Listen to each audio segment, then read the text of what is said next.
Good afternoon, everyone. Thanks for joining us on KREM 2 News First at 4. I'm Tom Sherry. Welcome, everyone. I'm Mark Hanrahan. Whitney is off today. A Spokane police officer accused of driving more than double the speed limit when he hit another car and injured the couple inside reached a plea deal.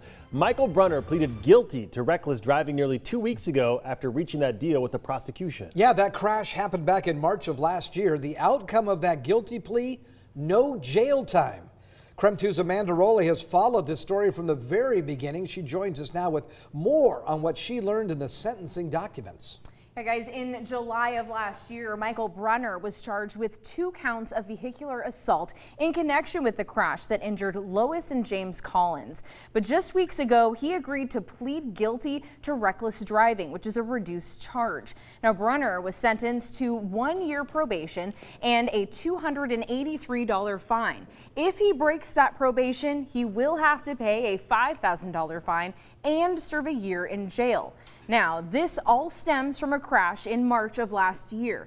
Spokane police told us Brunner was headed north on Lincoln Street while on duty. That is when he hit another car heading west. Lois and James Collins were injured in that crash. James broke his clavicle, rib, and suffered trauma to his kidney. As for Lois, she suffered a cut on her head that required staples. Now, an officer on scene determined Brunner had the right of way and issued the couple a ticket. At the time, the victim's attorney claimed Brunner was doing twice the speed limit and he was rushing to get back to the police station for the end of his shift. Now, SPD hired Brunner 5 years ago. The department placed him on administrative leave following the outcome of the case. We reached out to the Spokane Police Department to see if he will return to work, but we are still waiting for a response. Amanda Rowley, KREM 2 News. Well, the deadline for Washington's vaccine mandate is 1 week from today. So here's who the October 18th deadline applies to. Anyone working in private sector healthcare settings, that means hospitals, nursing homes, assisted living, and adult family homes, must be fully vaccinated by that deadline. The governor's proclamation also covers child care providers, K through 12 schools and higher education. Firefighters and state licensed EMTs and paramedics are also covered by the mandate, along with all state workers who work for state agencies like the Department of Licensing, DSHS, and the Washington State Patrol. According to the governor's mandate, vaccination is a condition of employment, and again, that deadline to be completely vaccinated is October 18th. State hospital officials say 88% of hospital workers in Washington are considered fully vaccinated now. The Washington Hospitals Association took surveys in every state hospital last week, and the data shows the mandate is working. The Hospital Association adds that some people in that 12% unvaccinated category have begun the process. Others, they are finding out, have just forgotten to turn in their proof of vaccination. Then there are the people who've applied for an exemption or an accommodation. So we don't yet know the full impact of how many staff we will lose statewide. We think it's between 2 and 5% of hospital staff will not be able to work. That translates to roughly 3,000 to 7,500 hospital workers statewide. Hospitals are figuring out ways for workers that have been granted an exemption to work safely come October 19th. Other workers may be able to take a leave of absence, finish their vaccination routine, and then return to work. The Hospital Association says to expect a fuller picture of the impact of the mandate come early November. Have you received a response from the university? Billy, I don't know how deep I'm going to get into that. I have not, but that's probably where I'm going to leave it right now. Well, we now know that WSU head football coach Nick Rolovich is seeking a religious exemption from the state's coronavirus vaccine mandate.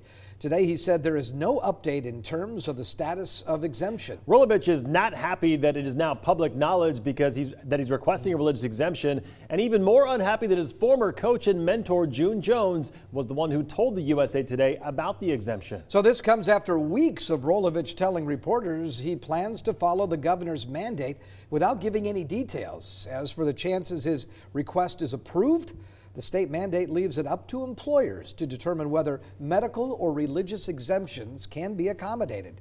Wazoo says employee religious requests are being reviewed by Human Resources and the university's Office of Civil Rights and Compliance. If Rolovich is fired, that means many people around WSU's football program will lose their jobs at the end of the season, as there is a high likelihood the school would hire a new head coach outside of the program.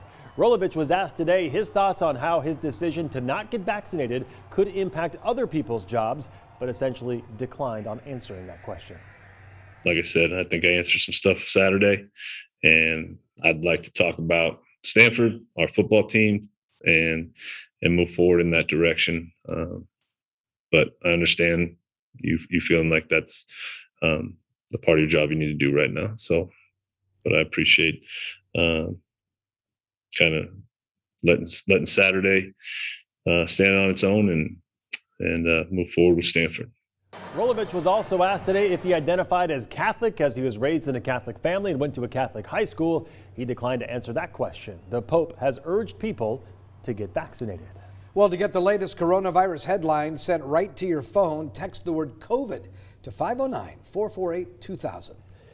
All right, let's take a pause from the headlines to talk weather once again. Tom, not a bad Monday if I do say so myself. We got to right? start a new work week, right? Yeah. Let's make it look like today. On the right foot. On the right foot. The left foot follows tonight, though. Clear skies this evening. It is going to get wicked cold, at least for this time of year. We're going to drop down into the 20s with widespread frost.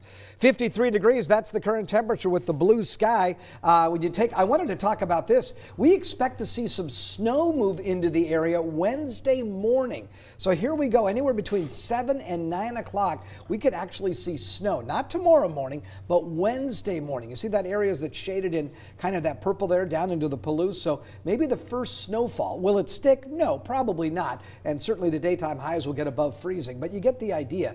And then it just moves into mountain snow towards the afternoon.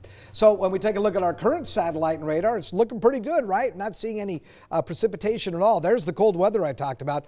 27, the expected overnight low. We'll see a high tomorrow of 56 degrees with more sunshine. We already talked about Wednesday morning snow and rain. And then on Saturday, nice looking day, partly cloudy and 61. And then we'll look for a chance of showers on Sunday and a high of 59 degrees. I'll check your 7-day forecast coming up in a few minutes. All right, Tom, thank you very much. The Spokane City Council is set to decide on how to handle millions of dollars in late utility payments. This comes after thousands of customers have missed payments since the start of the pandemic. According to Spokane Public Works Director, at the beginning of September, nearly 7,500 accounts owed money for utility payments that were more than a month past due. In all, the city has lost out on $6.3 million in missed utility payments. Of those 7,500 accounts, about 1,400 of them are responsible for nearly half of that $6.3 million. The City Council is set to consider a resolution that would give those past due customers another 6 months to pay those bills or to make an arrangement with the city to eventually pay those debts. Public Works Director Marlene Feist said the goal is to help customers get back on track and that both the council and the mayor support the plan. Well, the Creme Cares Big Book Giveaway is this week. Every year, we get books and snacks in the hands of elementary school kids in our area. Coming up after the break, we'll tell you everything you need to know how to participate. That's next.